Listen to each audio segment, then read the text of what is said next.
What does the future of work look like? There's no mystery that the workforce has changed over the years. In this documentary, I talked to some of the industry leaders who will help us make meaning of this new reality.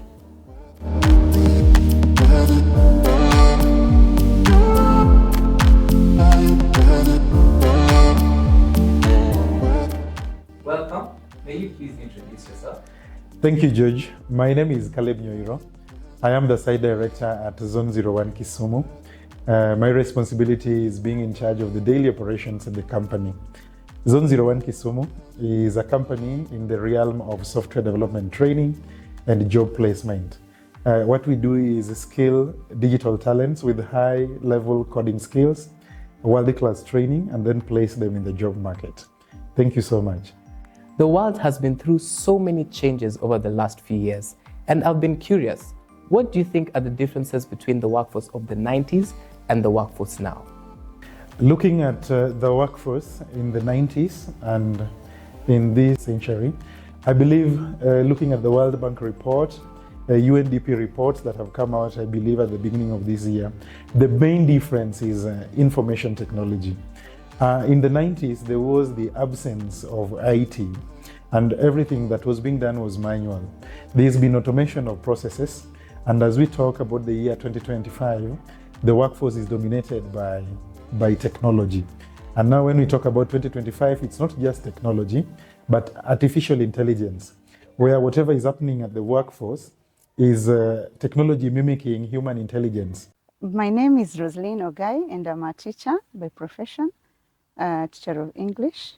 A lot has happened in the workspace from what used to happen could be 20 or 10 years ago. Right now, what is happening is that recruiters are looking at what someone can do as opposed to what their papers say. So you find that somebody, you have to really show the skills and work so much on the skills rather than what your papers say. Yes, academic papers are good because they're the first thing or the first key that opens your door to these jobs. But now we have to also look at our skills, because papers without the skills and competencies will just not work well. So as much as we work for academic papers, let us also strive to excel in our skills and to identify what other things we can do. Yeah, so my name is Arunga. I'm a product and business development manager for the last 12 years. I've been working, helping startups and scale-ups to build their business and work on projects. Currently, I'm working with Zone 01 as a talent placement manager. So basically what Zone 01 does is that it identifies talent, even from high school, by the way, and trains them on hardcore skilling. So right now, the environment has been disrupted, it's very disruptive. Job is not very well defined as it was in the 90s and stuff like that. New job opportunities are also coming up. So basically it requires someone to learn and relearn. So my name is Enock Ichuriza. I'm a teacher of mathematics, geography, and global perspective. I've been teaching for the last 4 years. Now, I believe our job market has changed drastically. A lot has changed in the job market when it comes to the type of skills you need to have, type of qualifications you need to have. It usually had a rigid system, 9 to 5. Now, when you look at what has changed currently, you find that professional people need soft skills as opposed to hard skills 30 years ago. Another thing, we have seen a shift when we talk about during the case of COVID-19. We have seen a shift on that rigid structure of 9 to 5. Nowadays, now you can work from home. That is now remote and hybrid type of learning. So you see, as professional people, any type of profession, you need to understand that the market is shifting. When you talk about the shifting of market or the shifting of the job market, look at when it comes to competition. 30 years ago, the competition was local.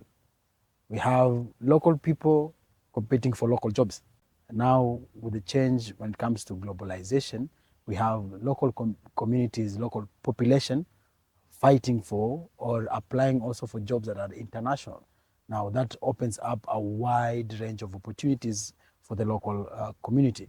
Now, in terms of skills, in terms of exposure, in terms of cultural diversity, we used to do things in our own way. Now, with globalization and technology and social media, things to do with LinkedIn, things to do with TikTok, it has brought up new avenues where teachers and other professional people can find opportunities elsewhere. So I believe in the next 30 years or the next 10 years, 30 years is a long stretch. Next 10 years, the job market will have drastically changed. As a student, one of my most challenging things right now is looking for a career. And I've been wondering, what are the factors that I could consider when looking for a career? I believe where this is going to be very integral for students, I would focus on high school students and junior and senior, both sets of students, is it's not just about the papers you're going to get, but the skill set that you have joining the workforce. There is something we have to agree that those who get into STEM have a higher chance of getting immediate work compared to those who are not in the STEM-related fields, based on what is happening currently. I'm not trying to say that those who are not in STEM are not going to get work, but it's because lots of work are going to be AI-related or AI-dominated. So it means that even those who go the arts way must have a way of incorporating technology in what they do.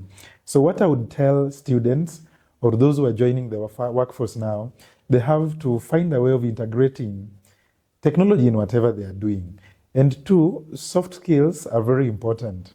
You'll realize that it even supersedes the competence that people have in those fields. You'll have to know how to communicate effectively in the current century. The other one is continuous learning. This person coming into the workforce now must be an agile worker. That is, you are able to transfer skills from one workforce sector to the other. You must be able to be very fluid in the way you do things. The people who are going to be out of work are people who are very focused on one stream of doing things. You must have a way in the current generation of work to be able to do very many different things fluidly within a specific amount of time. All these are very important points that you have been raising. Now, I've been wondering, schools play a very important role in nurturing us as students to join the workforce. What do you think the schools can do better to help us join the workforce? Schools now have a very big role to play in learners' life, especially for preparing them for the future. So what schools can do is they need to expose these learners as much as they can to build confidence and also to bring out the best in them. Because with exposure, you're able to realize your hidden talents. With exposure, you're able to meet different people and also able to interact with different people. You'll definitely learn so much from others. So that is one thing that schools can do. And to be able to do this effectively, schools can engage with things like exchange programs with other schools. This can be done both locally and internationally. Learners who are diverse in thoughts will always be diverse even in whatever outcome, in whatever thing they do. So currently, our education system is based on pre-industrial revolution era, where we teach kids to follow instructions. We don't teach kids to be creative. We don't teach kids those soft skills. And I think what schools should do so that we can bridge this gap is now introduction of soft skills, things to do with technology, things to do with emotional intelligence, things to do with AI, things to do with coding. We have robotics. So when we introduce such soft skills at a young age, we are now creating or preparing these students to become a better people, to become ready for the jobs in the future.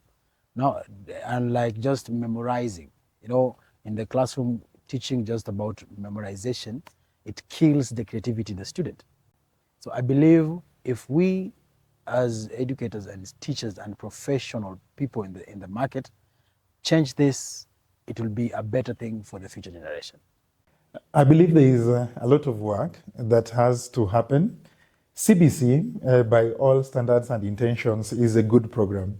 But with CBC, you see, it calls upon every stakeholder in the education sector, parents, teachers, students themselves, and the industry. When I talk about the industry, I mean the workforce itself.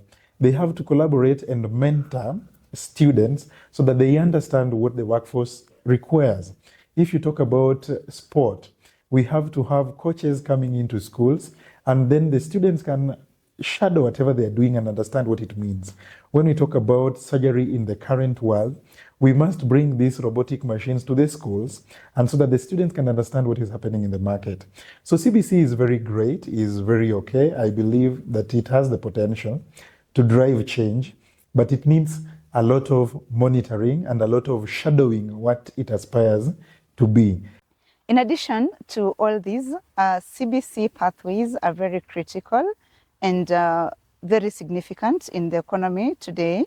If our learners are prepared well to understand these career paths before they start pursuing them, the better. So it's very, very important that schools talk about these pathways with the learners. Let us let them know what exactly each pathway entails and how beneficial it will be to them in the future. I will emphasize on the choice of career because as we've seen, the choice of career is very important. And this is something that will affect your life, for maybe some for the rest of their lives. Some may not want to change in future, so it must be well guided. Now, there are many things that the school can do, but one of them is to expose students to as many simulations of work-related activities as much as possible. So have conversation with real-world leaders, professionals to come and talk to the students, expose them to what the work really looks like between 8 to 5, so that you're able to tell whether you can work in that environment or not. But also expose the students to industry experience and let them go see engineering plants, hospitals, schools, sports academies, so that they're able to visualize and know what they're going to do, whether they will still love it or not from a real experience. I would go back to my previous answers, learn and learn every day, continuous learning. And I believe it's the aim of CBC, that every single day get to learn something different. And also to call upon this current generation is we spend a lot of time online, but we don't spend it on learning, we spend it on communicating with each other. So if you look at the way the Western world has taken advantage of technology, it's not about creating content for fun, but also creating content for education. For example, what we are doing here at Strathmore School today is very important. I'm being interviewed by a student who is getting into the workforce, and they're able to learn how to work with media, they're able to do interviews, they're able to post this on their socials. So it's something, and it's a challenge that we must have, that we must balance fun and learning so that we're able to fit into the current generation. So that is how I would respond to it. Continuous learning. We use technology to enrich whatever we have at the moment, leveraging on the AI tools present. Thank you. Thank you for your time, and thank you for explaining how the workforce can be for somebody who's joining it. Thank you, George. It's been a pleasure to have you. There you have it. The complexion of the workforce has indeed changed, and we as young people need to be alive to this new reality. And for us to succeed, we need the input of every stakeholder. I am your host, George Gunga. I can't wait to see you next time. Goodbye.